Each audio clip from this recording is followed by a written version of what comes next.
আলাইকুম। আপনাদের সবাইকে ছাত্র জনতার বিপ্লবে সিক্ত নতুন বাংলাদেশে স্বাগত জানাচ্ছি। গভীর শ্রদ্ধা জানাচ্ছি জুলাই আগস্ট মাসে ফেসিবাদের বিরুদ্ধে ছাত্র জনতার অভ্যুত্থানে নিহত সকলের প্রতি। তাদের আত্মার মাগফিরাত কামনা করছি। তাদের আত্মত্যাগের বিনিময়ে নতুন বাংলাদেশ গড়ার শপথ নিয়ে আমি আপনাদের কাছে কিছু কথা বলতে চাই। শরণার্থীকালের ভয়াবহ বন্যায় যারা মৃত্যুবরণ করেছেন, যারা অসুস্থ হয়ে পড়েছেন বা যারা সর্বস্ব হারিয়েছেন, যারা দুঃসহ জীবন যাপন করছেন, তাদের স্মরণে রেখে আজকের কথাগুলো বলছি। বন্যা দুর্গতদের জীবন দ্রুত স্বাভাবিক করার জন্য যাবতীয় উদ্যোগ সরকারি বেসরকারি পর্যায়ে নেবার আয়োজন করেছি। ভবিষ্যতে সকল ধরনের বন্যা প্রতিরোধে আমাদের আভ্যন্তরীণ এবং প্রতিবেশীদের সঙ্গে যাতে যৌথভাবে নেওয়া যায় সে আলোচনা শুরু করেছে। প্রিয় দেশবাসী, আপনারা জানেন বিপ্লবী ছাত্র জনতা জাতির এই ক্রান্তি লগ্নে আমাকে এক গুরু দায়িত্ব অর্পণ করেছে। তারা নতুন এক বাংলাদেশ গড়তে চায়। নতুন প্রজন্মের এই গভীর আকাঙ্ক্ষাকে বাস্তবে রূপ দেওয়ার সংগ্রামে আমি একজন সহযোদ্ধা হিসেবে তাদের সঙ্গে যোগ দিয়েছি।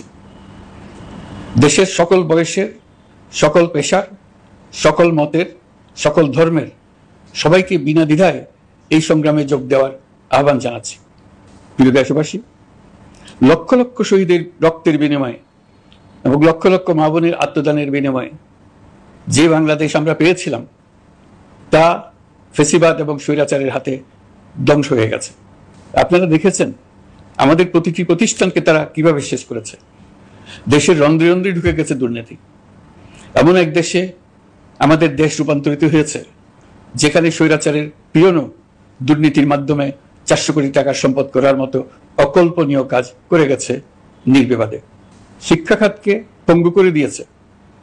ব্যাংকিং ও শেয়ার বাজার খাতে লুটপাট, প্রকল্প ব্যয়ে বিশ্ব রেকর্ড, অবাধ সম্পদ পাচার, আইন শৃঙ্খলা রক্ষাকারী সংস্থাকে নিজ দলের পুতুলে রূপান্তর, বাক স্বাধীনতা হরণ, মানবাধিকার হরণ, এসবই হিমশৈলের অগ্রভাগ মাত্র। ক্ষমতা কুক্ষিগত করতে ফ্যাসিবাদী সরকার খর্ব করেছে জনগণের সাংবিধানিক ক্ষমতা ও অধিকার। দুঃশাসন, দুর্নীতি, অন্যায়, অবিচার, নিপীড়ন, বিচারের নামে প্রহসনের মাধ্যমে জনসুরক্ষা বিপন্ন করেছে।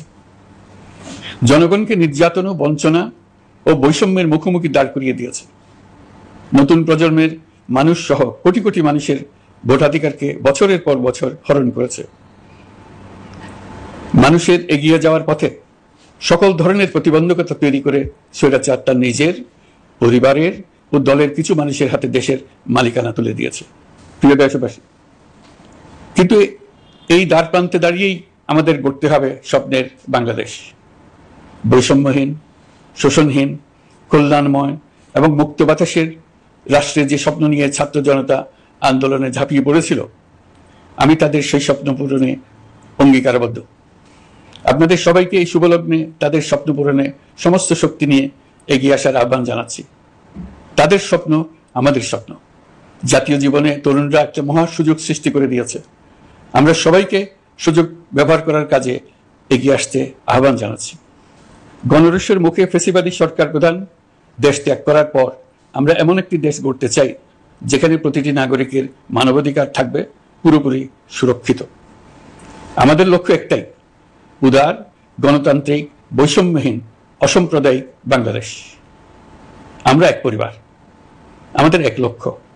কোনো ভেদাভেদ যেন আমাদের স্বপ্নকে ব্যাহত করতে না পারে, সেজন্য আমরা প্রতিজ্ঞাবদ্ধ। বর্তমান সরকারের দায়িত্ব গ্রহণের মাত্র 2 সপ্তাহ শেষ হলো। কর্মযাত্রার প্রথম পর্যায়ে রাষ্ট্র সংস্কারের কাজে আপনাদের কাছ থেকে যে সমর্থন পাচ্ছি সেজন্য আন্তরিক ধন্যবাদ। আমরা অনুধাবন করছি যে আমাদের কাছে আপনাদের প্রত্যাশা অনেক। এই প্রত্যাশা পূরণে আমরা বদ্ধপরিকর। যদিও দীর্ঘদিনের গণতন্ত্রহীনতা, 15 বছরের ফেসিবাদী শাসন ব্যবস্থা প্রায় প্রতিটি ক্ষেত্রেই আমাদের জন্য পর্বত সম চ্যালেঞ্জ রেখে গিয়েছে, কিন্তু এই চ্যালেঞ্জ গ্রহণে আমরা প্রস্তুত। আজ আমি সরকারের পক্ষ থেকে আপনাদের দোয়া ও সহযোগিতা কামনা করতে আপনাদের সামনে এসেছি। শুধু আমি বলবো, আপনাদের একটু ধৈর্য ধরতে হবে। এখনই সব দাবি পূরণ করার জন্য